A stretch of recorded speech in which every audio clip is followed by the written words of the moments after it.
Welcome back, and if this is your first time here, welcome. What we're going to be doing is looking at another one of these handy Excel features, GoalSeek and its sister feature Solver, and hopefully you'll find them useful.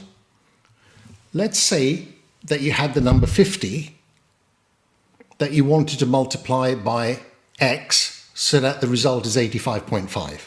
Now that's fairly straightforward. You can just rearrange the equation and solve for X. But what happens if the relationship is a little bit more complex than that? Say, for example, 50 times X minus 25 times 1 plus X must equal 85. Still doable through a formula by rearranging, but a little bit more awkward. And there are times when the relationship is more awkward that you're better off just using GoalSeek or Solver. There are other times where it's not possible to find X through a simple formula because there isn't one. So in order to find it, what you have to do is take a guess for X and see if it equals 85.5. If it doesn't, then you've got to change X and carry on changing it until you get to 85.5. In the jargon, that's an iterative process. Classic example of that is when you say you want to find the internal rate of return on a set of cash flows, or you want to find the yield to maturity on a bond, which in fact is an internal rate of return. So how do we find GoalSeek in Excel? Well, if you hit the Data tab, then look for What If Analysis, click on that, and one of the options over there will be GoalSeek. So you click on that and it'll open up a box. If you're looking for Solver, go to Data and there'll be a button you can press there called Solver. And we're going to do two very simple examples using both of them. But before we do that, just a few words of caution. Sometimes GoalSeek and Solver will get you pretty close, but not exactly where you want to be. But it will be very, very close. Other times, GoalSeek can't handle it and Solver can, or neither of them can, in which case they throw you out and say, sorry, we can't find a solution for this. So maybe next time Excel do an upgrade, they should allow us a third option saying, find a mathematician. So here's the first example. We're going to get a cash flow in 2 years' time of 110. And we want to know that how much we should pay to receive that cash flow if we want a rate of return of 10%. Now, you can do that fairly simply through the formula. And I'll just plug it in.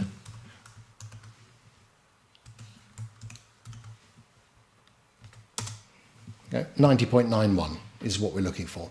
But let's use GoalSeek. So let's just put in any number over here. Let's put in 10.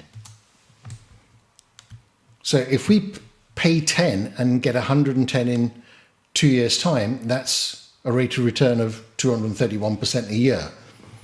So we're going to use GoalSeek. So go on to Data, What If Analysis, GoalSeek, and the box will pop up. And we want to set the cell value over here to equal 10%. You can either put in 10%, as in that, or just simply 0.1 by changing the number in this cell. GoalSeek here wants a value. You can't plug in a formula over there. It wants a value. So we want this number to equal 10% by changing this number. Press OK, and it'll do it. Now, it's got 90.9 compared to 90.91. Let's give you a couple more decimal places. And you can see over here, it's got to 10.01. So it's very, very close, but not necessarily exact. Now let's use Solver. So just put in a number over there. Go to Data, and Solver is over here. Box comes up. You can see that there's a lot more things you can do with Solver than you can with GoalSeek. But let's just keep it simple. So we want to set the objective in that cell, it's to achieve a value of 0.1.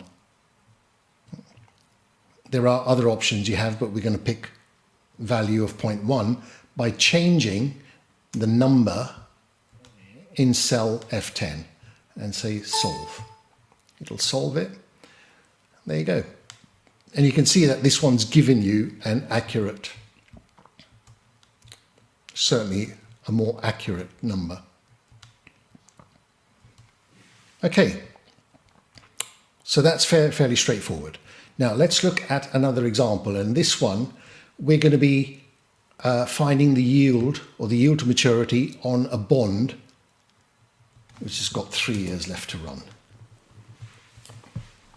Now, you don't need to understand anything about bonds. You don't need to know what it is. You don't need to know what a coupon is. All you need to know is that the bond trades in the market and the current market price is 94. And over here, we just set up everything to do the analysis. So what we want to do is make this number equal that number by inputting a number for yield.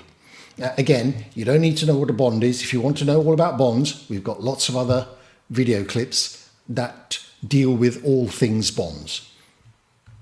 So this is one of these iterative processes. We're trying to find an internal rate of return, so it can't be done with a straightforward formula. So let's just take a guess. Let's put in 1%. And you can see if we put in 1%, the price is 102.94. But we want this price to equal 94. So let's use goal seek, and what I've done is I've put goal seek there as a shortcut, so I can call it up whenever I want.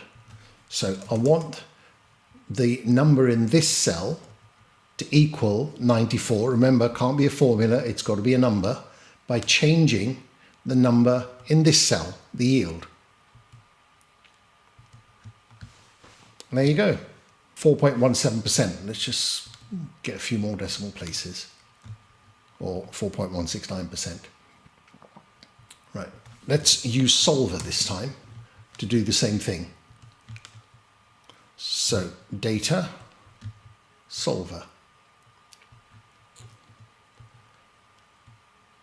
So we want the number in this cell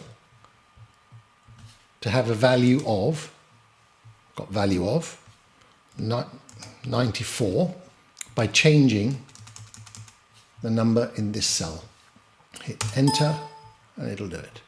There you go. Gets you the same answer. That's it, fairly straightforward. Does come in very, very handy. So this has been Abdullah. Thanks for listening.